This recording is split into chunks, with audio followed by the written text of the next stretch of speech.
Así es. Vamos a establecer comunicación nuevamente. Son las 5 de la mañana con 23 minutos aquí en Lima, Perú, con Sergio Mora, periodista vaticanista. Él nos ha estado contando constantemente acerca de la salud del Papa Francisco, que nos atiende nuevamente, periodista de RPP en Roma. Sergio, buenos días nuevamente. Nosotros hemos tratado de hacer un resumen en lo que hemos podido, por supuesto, de la información que venimos recibiendo a través de ustedes, que son las personas y los canales oficiales. ¿Se conoce algo más acerca de la muerte del Papa Francisco, más allá de ese comunicado que tú nos detallabas más temprano que ya habían tenido los periodistas?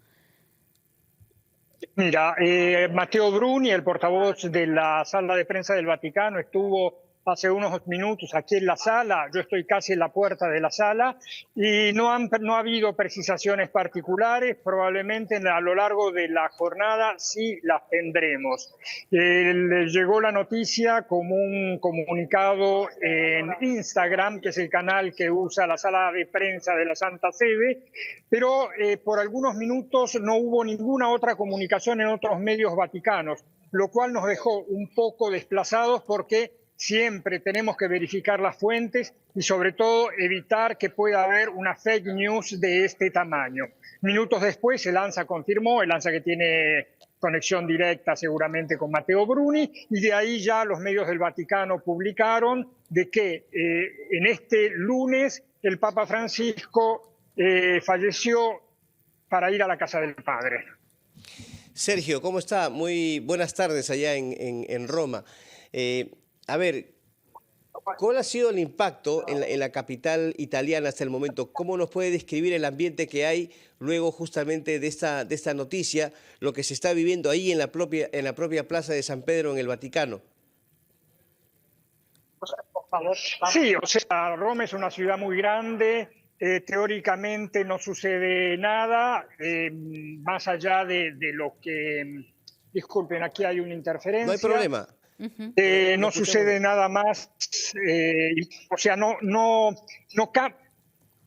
cambia la actividad de la ciudad de Roma, porque es una ciudad muy grande, con miles de peregrinos. Hoy seguramente se esperaba que el Papa pudiera salir nuevamente, porque hoy es una fecha que aquí le llaman Pascuetta, o sea, es un feriado después de la Semana Santa. Ayer fue, por así decir, la despedida del Papa con sus últimas fuerzas, se lo vio bastante mal y bueno, hoy nos abandonó. ¿Qué sucederá de aquí en adelante? En Roma se dice, muerto un Papa, se elige a otro, o sea, no es que la Iglesia termina, no es que las cosas cambian, se reunirán los cardenales en la ciudad eterna, harán las congregaciones generales, hablarán de los problemas, después viene el cónclave y de aquí unos 20 días probablemente ya tendremos un nuevo Papa. Y te preguntábamos más temprano también para ver si hay algunas diferencias. Ha pasado ya hora y media en cuanto a la reacción o quizá la llegada de algunos ciudadanos, de algunos fieles, hasta el punto en el cual tú te encuentras, que es la Plaza San Pedro. Y además porque me imagino que de por sí hay una mayor cantidad de turistas, producto del fin de semana de las celebraciones de Pascua. Sí, el fin de semana de Pascua y el feriado de hoy que se llama Pascueta.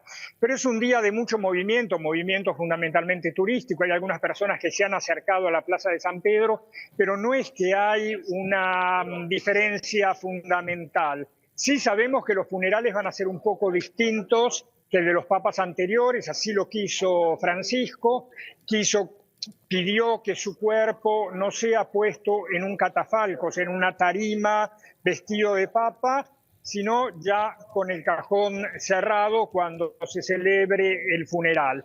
También sabemos que él pidió no ser enterrado en la Basílica de San Pedro, donde están los últimos papas, sino en la iglesia de Santa María Maggiore, a la cual él tenía mucha devoción a esta imagen de la Virgen y siempre la visitaba antes y después de cada viaje apostólico.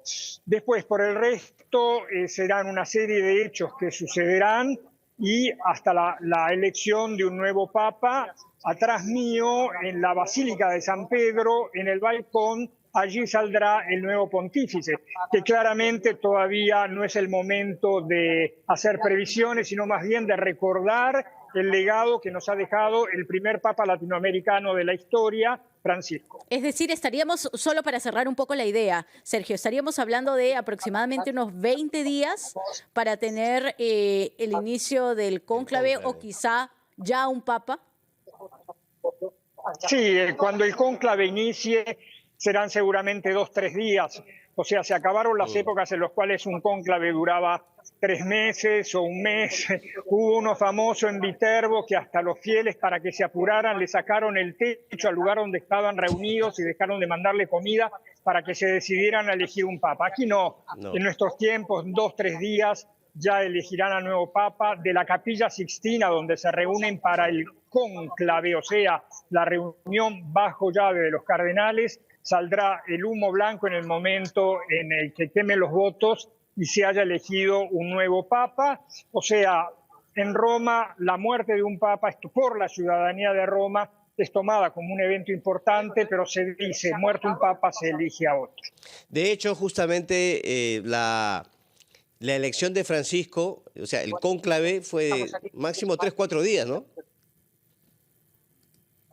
Sí, los últimos cónclaves fueron muy cortos. Están las congregaciones generales, son reuniones que hacen los obispos.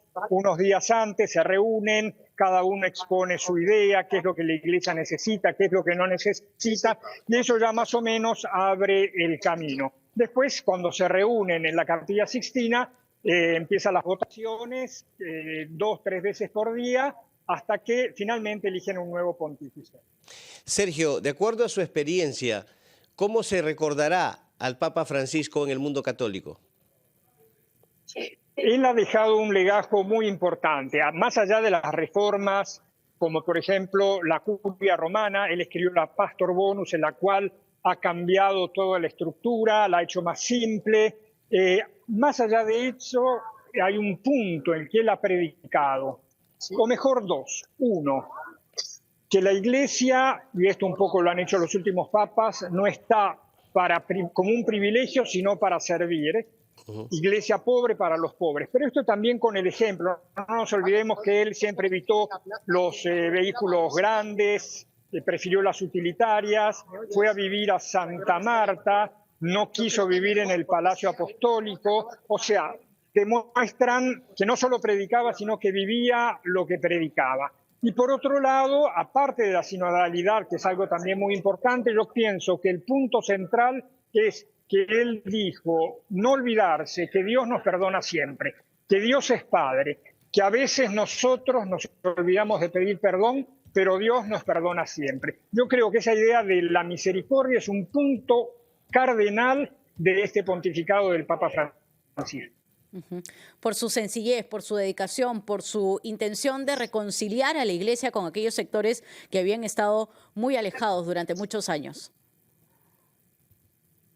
Así es, sectores, inclusive él tuvo gran amistad con personas que se declaraban ateos, directores de periódicos, le dio entrevistas, algunas de las cuales incluso no fueron muy bien traducidas o explicadas, pero él quería abrirse. Dijo, la Iglesia no es una aduana, tiene sus reglas como cualquier institución, pero no es una aduana que evita que las personas entran. Está abierta, las personas que quieren pedirle perdón a Dios, Dios les escuche y les perdone.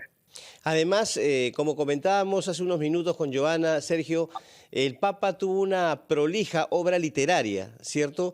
Durante su pontificado, diríamos así, tiene obras muy importantes, por ejemplo, la carta encíclica que es la Lumen Fidei del 2013, ¿cierto?, que la publicó, si no me equivoco, 4 meses después de su elección, el de los pobres al Papa, del Papa al mundo, ¿no? Del año 2022. Exactamente. Ese libro de respuestas. Esa fue una de las primeras. Sí, la respuesta, diríamos, a preguntas de personas sin hogar, ¿no? Sí, el Papa estuvo muy cerca de eso y recordó siempre que el Evangelio está muy cerca de los pobres y de las periferias materiales, pero también espirituales. Por eso él tomó mucho contacto con el público más diverso, lo que le valió a veces críticas, porque decían, ¿cómo es posible que el Papa se comunique con esta persona que en tal año estaba a favor del aborto o estaba a favor del comunismo?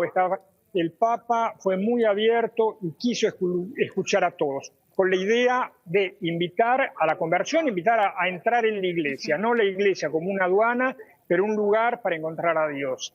Las enormes, pero no solo como pontífice, yo les cuento esto, cuando él estaba de profesor en una iglesia, en un colegio secundario, en Santa Fe, o sea, a unos kilómetros de la ciudad de Rosario, a pocos kilómetros de Buenos Aires, él como profesor invitó, y esto es una cosa realmente increíble, a dar una lección al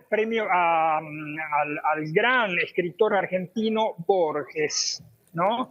Y no solo lo invitó a dar la lección con sus alumnos, lo cual ya demuestra una apertura de mente extraordinaria, sino que cuando él lo llevó y él llegó al colegio, Borges tenía que hacerse la barba. Y Francisco lo afeitó, ¿no? Lo afeitó para que él pudiera, para que Jorge Luis Borges pudiera ir delante de sus alumnos y explicar no solo la literatura, pero responder a las tantas preguntas que ellos ponían.